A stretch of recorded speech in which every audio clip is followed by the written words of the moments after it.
François Bayrou a pris la parole et Moody's a dégradé la note de la dette française. Les événements sont-ils reliés? Eh bien, c'est ce qu'on va voir dans cette vidéo.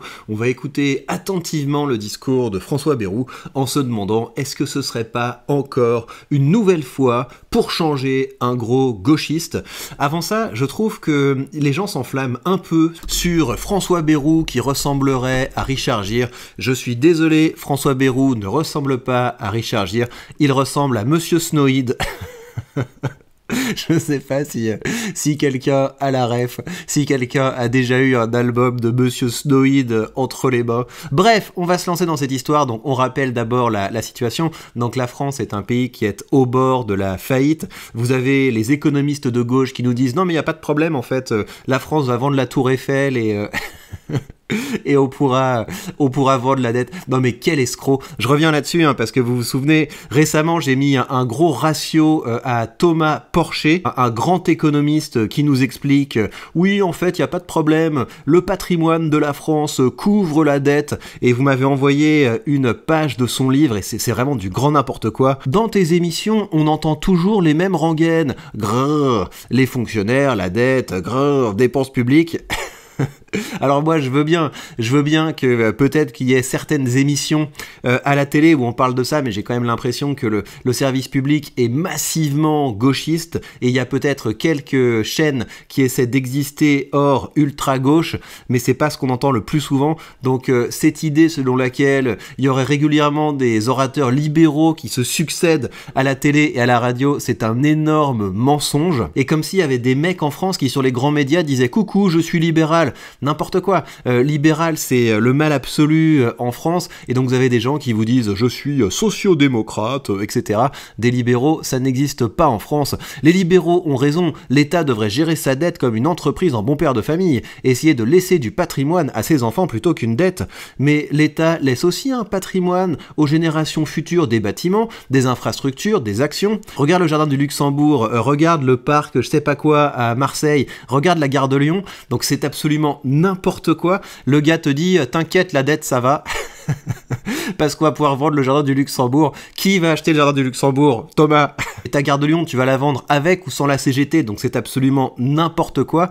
Et puis le délire dans lequel est ce mec, déjà je trouve que le patrimoine n'est pas vachement bien couvert par la dette, parce que je pensais que la France avait plus de patrimoine que ça, mais en fait c'est assez rikiki, d'autant plus que la dette publique qu'il nous mentionne, bah ça mentionne pas la vraie dette publique. Je suis même pas sûr que vous ayez toute la dette de la sécurité sociale dans ce machin, et par ailleurs, vu la vitesse à laquelle croît la dette française avec notre déficit qui se creuse, le patrimoine public français, même si on pouvait le liquider, au bout d'un moment ça ne couvrerait plus la dette. Et puis surtout s'il nous dit que dans le patrimoine de l'État il y a des actions, bah tu liquides une action, du coup tu baisses tes dépenses parce que t'as plus de revenus de tes actions. Donc c'est absolument n'importe quoi. Et vous avez donc ce grand économiste français qui est un des plus suivis sur les réseaux sociaux, qui va continuer à diffuser son poison gauchiste tranquille en étant financé comme professeur avec nos impôts. Donc je trouve que c'est un scandale absolu. Mais après voilà, on a les économistes qui méritent, on a laissé la gauche en roue libre pendant trop longtemps, et c'est pour ça qu'on se retrouve ici. Pour Moody's, les finances publiques de la France seront considérablement plus faibles dans les 3 prochaines années que ce qu'elle prévoyait auparavant,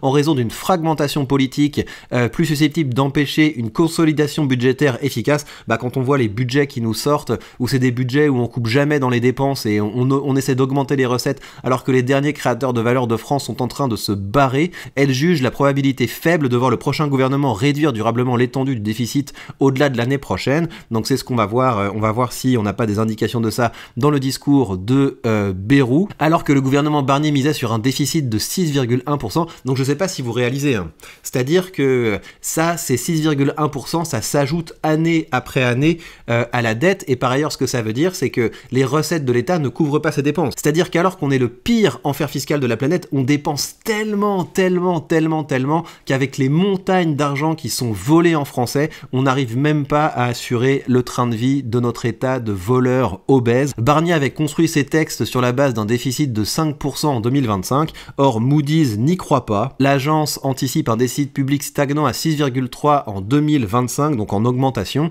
et toujours à 5,2 en 2027. Ainsi, au lieu de se réduire, la dette publique passerait de 113 à 120% du PIB en 2027. Donc c'est absolument n'importe quoi. Si la capacité d'endettement est un atout relatif de la France en matière de crédit, cet atout s'érode par rapport à ses pairs bénéficiant d'une note similaire.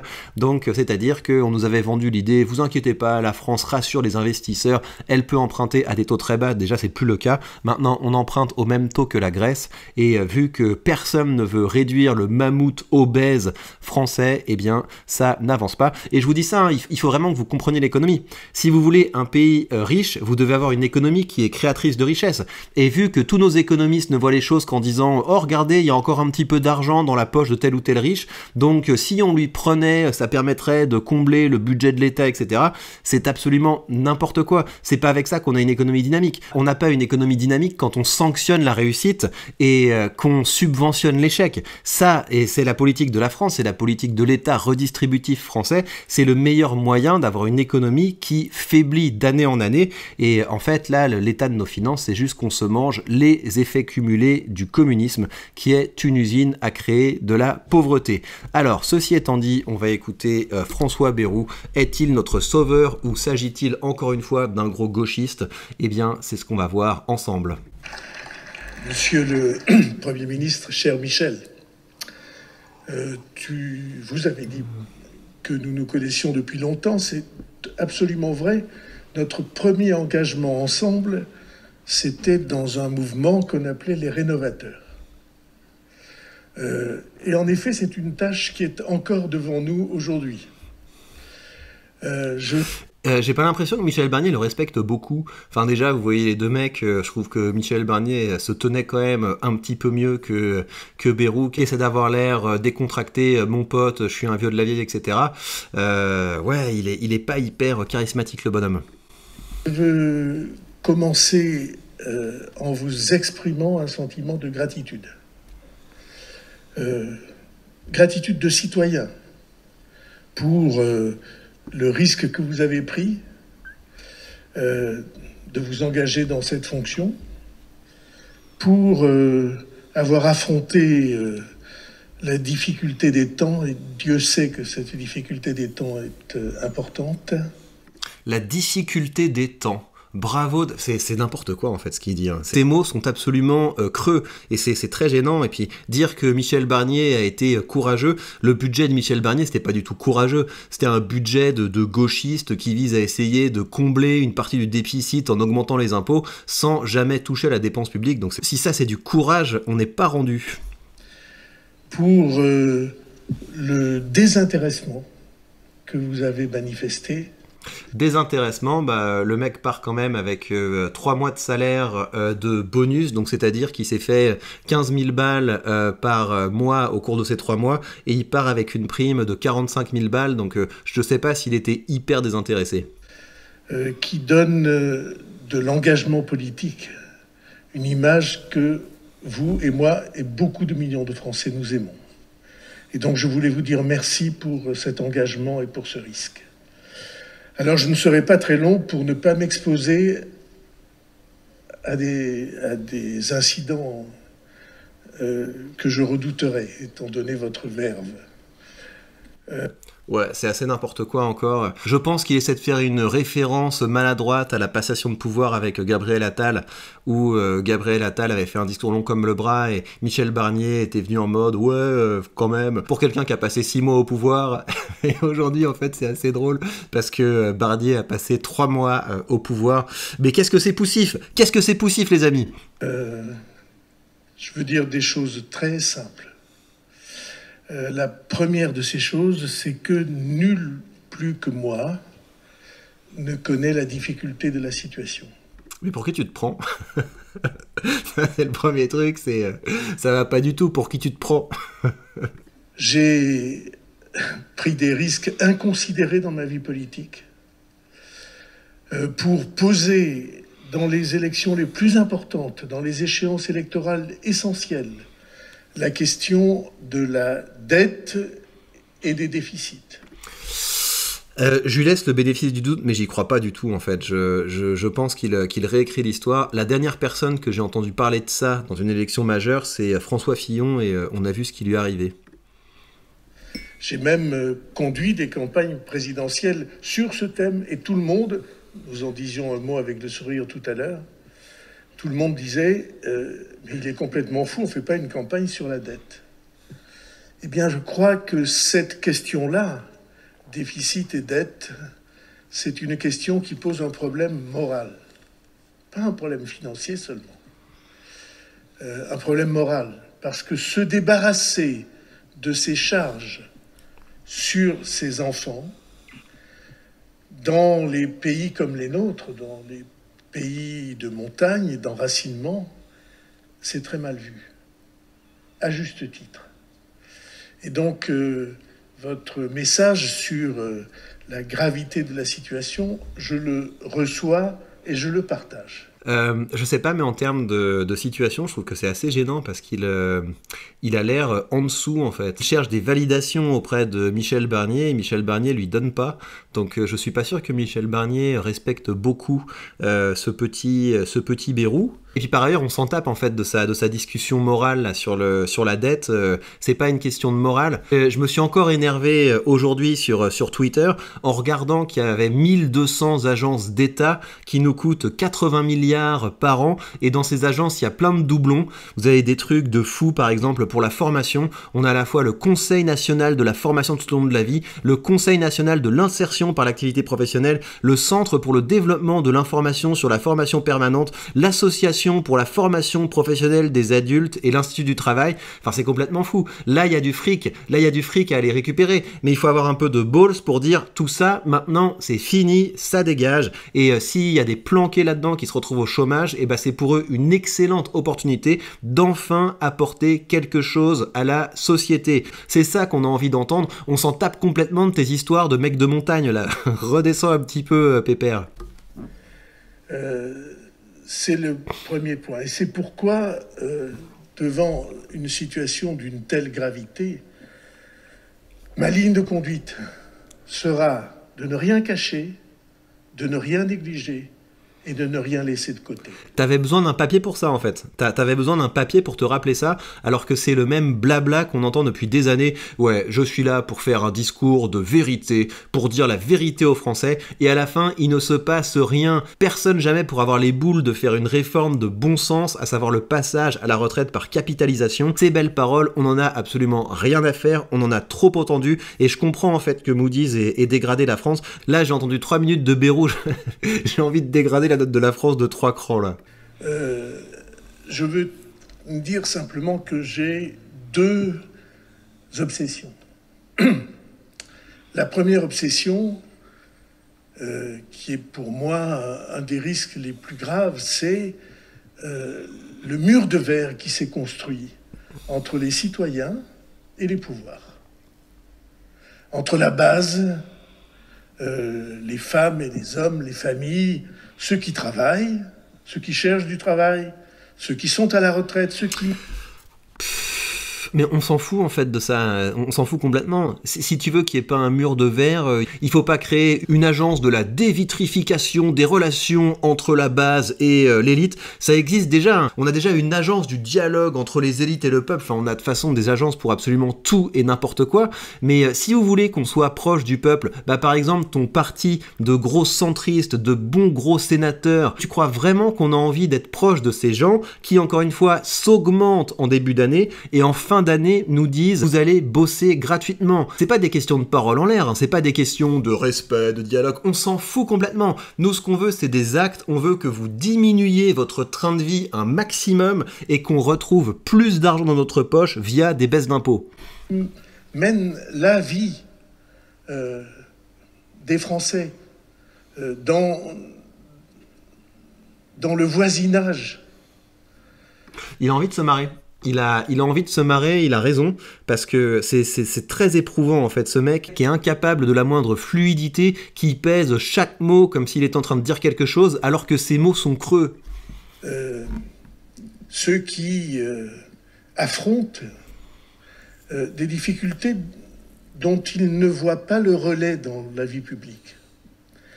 Ce mur de verre, cette séparation, cette rupture, pour moi, c'est un ennemi à combattre. Et notamment, la compréhension de ce que nous disons. Non mais t'inquiète, on comprend. On comprend, c'est juste que c'est chiant et que c'est pas à la hauteur. Mais on comprend, t'as pas besoin de créer une agence de la traduction de la parole politique. On veut juste que tu baisses les dépenses de l'État et que ça se répercute en baisse d'impôts. Hein. Le reste, on s'en tape vraiment. Les mots qu'on utilise pour décrire la situation, les éléments de langage, comme on dit. Si je peux, j'ai une absolue conscience de la difficulté de la tâche. Si je peux, j'essaierai de débarrasser notre vie publique et nos débats des paroles artificielles. Mais vous réalisez ce qui est en train de se passer ? C'est-à-dire que le gars, il est censé se débrouiller pour redresser les finances de la France, et parmi ses top priorités, enfin, il aurait pu parler de tout ce qu'il voulait. Hein. Là, c'est son moment.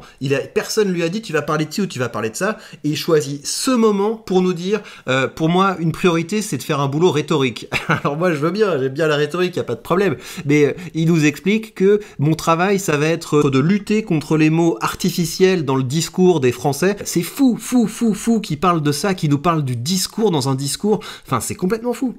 On ne pouvait pas se trouver devant un destin dont on n'était plus maître et dans lequel on n'avait aucune chance de progression. Et c'est pourquoi naturellement je pense à l'école, dont je me suis occupé pendant des années. Première priorité de François Bayrou, c'est renouer avec un discours vrai en débarrassant les discours des éléments de langage superflus. Donc ça, c'est son premier chantier. Et son deuxième chantier, c'est l'école. Voilà, on va parler d'éducation, on va parler d'égalité des chances, on va parler de solidarité, qui sont autant de synonymes du vol. Et qui n'a pas cessé d'être dans ma vie un point fixe.